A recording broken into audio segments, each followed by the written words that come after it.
ഇനിയിപ്പം നമ്മുടെ കുട്ടികളുടെയൊക്കെ അവധിക്കാലമൊക്കെ തീർന്നല്ലോ. ഇനിയിപ്പോൾ സ്കൂൾ തുറക്കാനുള്ള തിരക്കിലാണ്.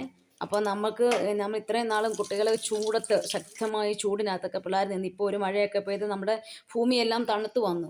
അങ്ങനെ ഇരുന്നപ്പോഴേക്കും ഞാൻ ഇനിയിപ്പം സ്കൂൾ തുറക്കാൻ സമയമായി വരുന്നത് കൊണ്ട് നമുക്കിഷ്ടമുള്ള റെസിപ്പീസൊക്കെ ഇഷ്ടമുള്ള ഫുഡൊക്കെ ഉണ്ടാക്കി ഓരോ ദിവസം കൊടുക്കുന്നുണ്ടായിരുന്നു കുട്ടികൾക്ക്.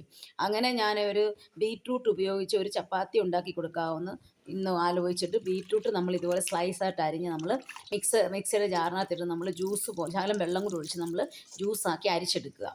അങ്ങനെ നമ്മൾ അരിച്ചെടുത്തതിന് ശേഷം അത് നമ്മുടെ ഗോതമ്പ് പൊടി എടുത്തിട്ട് അതിനകത്ത് നമുക്ക് ആവശ്യത്തിന് ഉപ്പും ഇതുകൂടെ ചേർത്ത് നമുക്ക് നന്നായിട്ട് നമ്മൾ ചപ്പാത്തി കുഴയ്ക്കുന്നതൊക്കെ കുഴയ്ക്കുക. അതിനുശേഷം നമ്മൾ ചപ്പാത്തിക്ക് പരത്തുന്നതൊക്കെ സാധാ പോലെ നമ്മൾ പരത്തിയെടുത്ത് നമ്മൾ സാധാരണ പോലെ നമ്മൾ ഉണ്ടാക്കുക. എന്നിട്ട് നമ്മൾ ഈ ബീറ്റ്റൂട്ടിന് പകരം നമുക്ക് വേറെ പച്ചക്കറികൾ പലതും ഉപയോഗിക്കാവുന്നതാണ്. അഥവാ ഇനി ജ്യൂസ് കിട്ടാത്ത പച്ചക്കറി ആണെങ്കിൽ ഉണ്ടല്ലോ, നമുക്കത് സ്ലൈസായിട്ട് അരിഞ്ഞരിഞ്ഞ് ചേർത്ത് നമുക്ക് മിക്സ് ചെയ്ത് നമുക്ക് ചപ്പാത്തി ഉണ്ടാക്കാവുന്നതാണ്.